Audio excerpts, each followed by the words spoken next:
There, my name is Mary Egbert. I am a fiber artist, but I'm also a physical therapist. And someone said they were getting a lot of joint pain in their hand and a lot of cramping when they were spinning, specifically a drop spindle. So when I was watching her drop spindle, she was pinching so hard with both hands that it made her hands cramp up. And then I wouldn't doubt if she got some thumb pain as well. So let's talk about how to avoid the situation.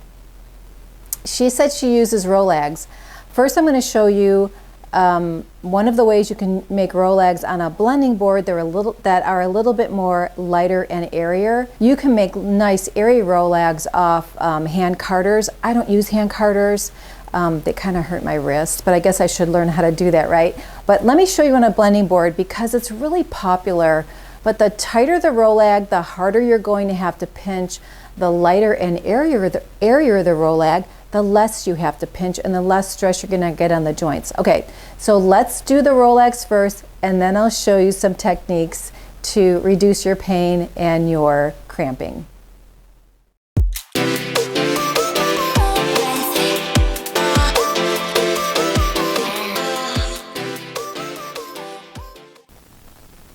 Okay, so I'm going to do kind of a rainbow thing. I've got some rainbow blended comb top, and I've got some rainbow Firestar, which is nylon. So let's do some of that. Because the base is my outside of the rolag, I'm going to make sure that looks really pretty to begin with. Okay, so let's do some stripes of rainbow Firestar. I mean, your imagination is the only limit to this. You can do so many things. I'm going to take this off and do this again. The limit. Okay, so what I'm going to do is I'm going to strip the colors. So let's do the yellow and the green. There's a little blue in there. And we'll start there to get the fibers down into the pins. All right, let me take this little brush and give it a little tap and get that fiber in there.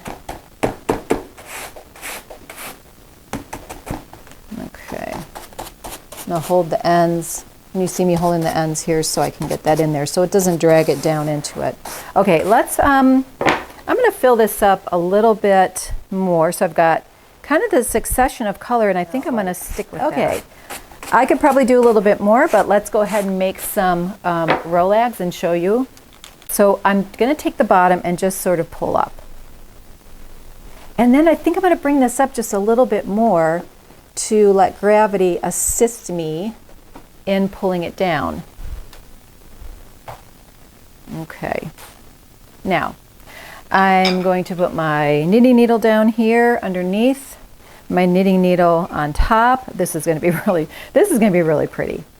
You're going to give it a turn to trap those in there, and then you're going to sort of bring it down and draft. Wiggle, wiggle. If you can't get it to draft very well, wiggling helps. I don't like to make these very tight, so that's it for that one. That's pretty cool. Oh my gosh, I love it. I love it. Okay, so hold the fiber here. You're going to pull out one knitting needle, turn it around, hold the fiber here, and pull, and then you have your little, woo! That was pretty thin right there, that one section. But that's okay. Wrap it up. And there's your little roll. That is really pretty, but see the shiny on the outside, how that makes it look so pretty? Ooh, shiny, right? Ooh, shiny. They like the bling. So give them a little bling sometimes. All right, and that goes over. I'm probably just gonna get one more because I didn't put a lot on here.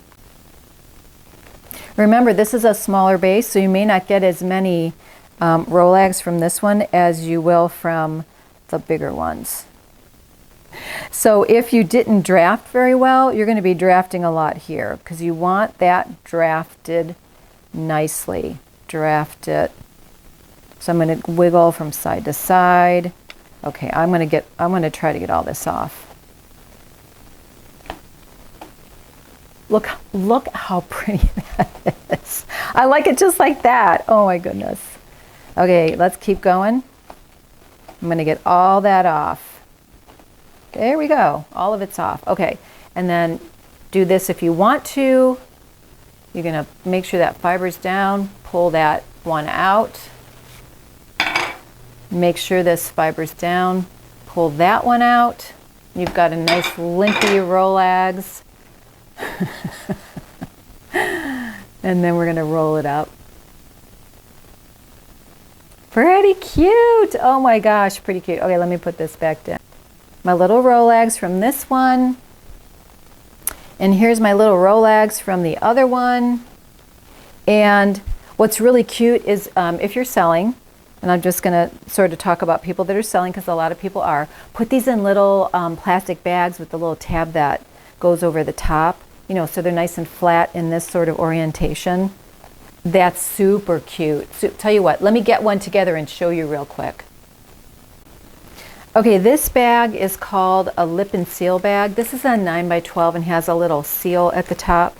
I want to show you this. I'm going to show you some little packaging, you know, things to make your items look really pretty when you're selling them, because that's part of you and part of your marketing, making your things look really nice for your customers and giving them great customer service. All right, and then this little thing comes off the top and I fold it over and seal it, but look how cute. You know what I'm talking about. And then this is a rolag. So this is the middle of the rolag, and it's made so all the fibers are kind of in this direction. So when they come off here, they're going to spiral into a yarn and create a nice airy area in the middle, or just the whole thing really. So tell you what, let's get going. Let's I'm going to join on just like regular, so you're going to pull out a little section. So just pull out a little piece from the end and go ahead and do the join. Okay, and I just kind of get it started. Okay, now it's the same principle. You're going to build up, twist, and then you're going to pull back. Pull, pinch and pull, pinch and pull, pinch and pull. And the trick is not to hold on to this rolag very tightly, because you want these fibers to sort of slide off the end. So pinch, pull. So every time